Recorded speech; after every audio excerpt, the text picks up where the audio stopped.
Alzheimer's disease is a terrible condition. It has become increasingly common, and for that reason more of us have become affected by it. It is a neurodegenerative condition, which means that the nervous tissue in your body slowly breaks down over time. The disease initially begins with damage to the connections among neurons and parts of the brain involved in memory, including the hippocampus, an area that plays a critical role in memory function and its associated areas. As the disease progresses, it affects additional areas of the brain, including the frontal lobe, responsible for intelligence, judgment, and behavior, the temporal lobe, affecting memory, and the parietal lobe, affecting language and sensory interpretation and reception. And eventually, it will affect the entire cerebral cortex. These damaged areas of the brain lead to a gradual loss of cognitive and functional abilities, ultimately resulting in widespread brain tissue shrinkage and death of neurons. When it comes to disease, comparative biology is a powerful tool that we have to understand a disease. It helps us to understand the cause of the disease and its process. And this is especially powerful in studies with rats, mice, or especially monkeys when we're seeking to understand human diseases. Their similarity being mammals and closely related to humans in physiology and anatomy helps us to understand those complex interactions when we can't do these studies with humans.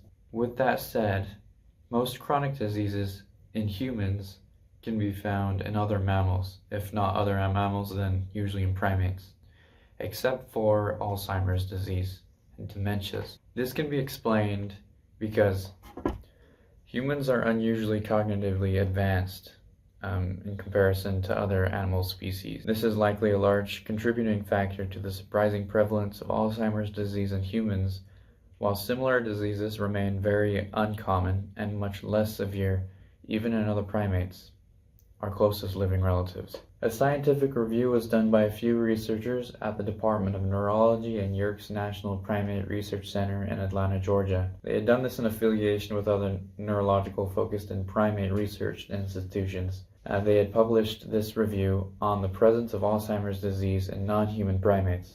They had found that even with the presence of many of the hallmark signs of the disease of Alzheimer's, such as protein accumulations known as amyloid beta plaque, these non-human primates do not show the severe decline in cognitive abilities seen in humans. In other words, these very closely related species to humans, primates, had similar diseases, but they caused nowhere near the impact that Alzheimer's does in humans.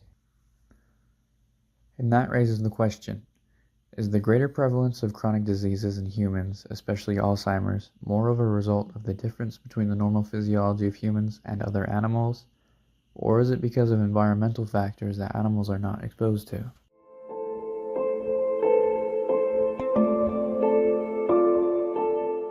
The chemical burden placed on our bodies in the modern era is enormous. Examples of this chemical burden are pesticides and herbicides regularly used in agriculture and consumed by people around the world. The manufacture of foods, hygiene products, and building materials has also exposed our bodies to detrimental chemicals and otherwise healthy nutrients or safe chemicals in unhealthy ways.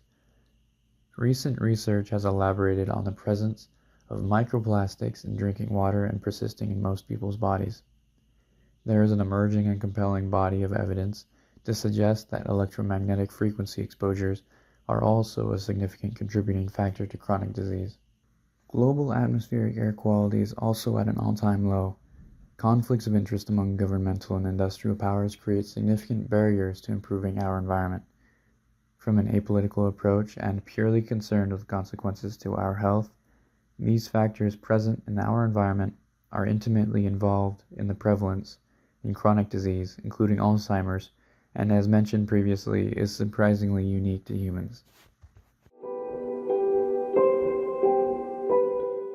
It all started approximately in 2018 due to a medical negligence.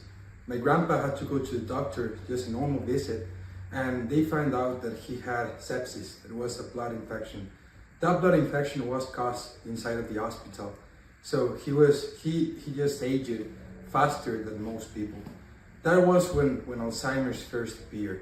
They told us that he had pre-dementia, So we didn't know what to expect. At first, they didn't let me know. I just was noticing that my grandpa was having different attitudes than what he used to have. And one day we were in a family trip, and they told me that my grandpa was not that good. He had pre-dementia, and by then I could see how he changed, how his life was changing. I remember that he used to play with me all the time when I was little. I remember that he bought me some things that I liked. We played together, and by that moment he couldn't do that. He wouldn't remember some things, just regularly things on his day basis. He just forgot most things. So I could tell that something was a little bit off, but I didn't know what it was. So once they told me that, I was pretty scared, honestly. I was probably 12, 13 years old. They told me that my grandpa had Alzheimer. So I just started crying. I didn't know what to expect. I didn't know how to react. It was something different to me. So I just tried to understand him, to understand his situation. I knew that he was facing a challenge that he would never expect. So that's the most important thing for the family. I know that it's a difficult situation, it's a hard moment, but we need to make him feel like if we're gonna help him and we're going to support him. Sometimes he forgets about things, he doesn't know what he's doing, and that doesn't mean that he's not a person, but that he's different from what he used to be. So that's very important. The family role is very, very important in that case, because we have to support him, we have to support the person with dementia, and we need to make sure that he is comfortable with what he's doing. Also, my grandpa has been in a constant evolution, in a bad way, unfortunately, because his dementia has been becoming worse and worse. Now he's not in the pre-dementia stages, now he's in the mid-Alzheimer stage. It's a different situation because he got like micro strokes in his brain, which make it even harder. But it's weird, it's strange, because he can vividly remember what he did 30, 40 years ago, but he has complications remembering on what he has to do on his daily basis. So now what I like to do with him is just having conversations with him about when he was young, because that time he will remember it perfectly. It's like if time didn't change for him.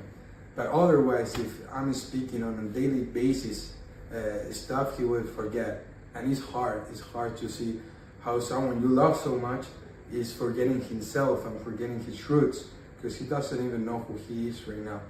And it's pretty hard. I remember right now at the moment he's in a stage that he still remembers me, but it's not the same. I could see his reaction over the years, over the time. I could see that he was very excited when we were talking together. And now it's just like if I am a stranger. And this is very hard. This is very hard for me and very hard for my family. But it's not his fault, and that's the key. That's what we want to tell you, and that's the importance of Alzheimer's, is that he's the same person as he used to be. He just has that illness, and it's very important to be with him in these hard moments. So this is a shout out to contact to people that can help. Alzheimer's Association, use different phone numbers that they have, and it's very important to support them and making them feel that if they're still useful. It's very important for them to have a routine, to make them feel useful still, because if not, they will get stressed and it will be harder. Even Alzheimer's treatment is very varied over the years. My grandpa has had different medications. Some of them will make him feel more aggressive, some of them will make him feel better, some of them will make him forget things even more. So there are a lot of experimental treatments, but depending on the case and depending on the person, we need to change in that treatment. And that's very important, to support him and see what treatment is better for him. Maybe some treatments make him feel more stable, but they make him feel more aggressive. So maybe we need to find what is the best treatment for him. So thank you for listening to my experience, and if you live this experience, I'm sure that you'll know how to support your family. Always remember, your family has always been there for you, and even in this stage of Alzheimer, you have to be for them.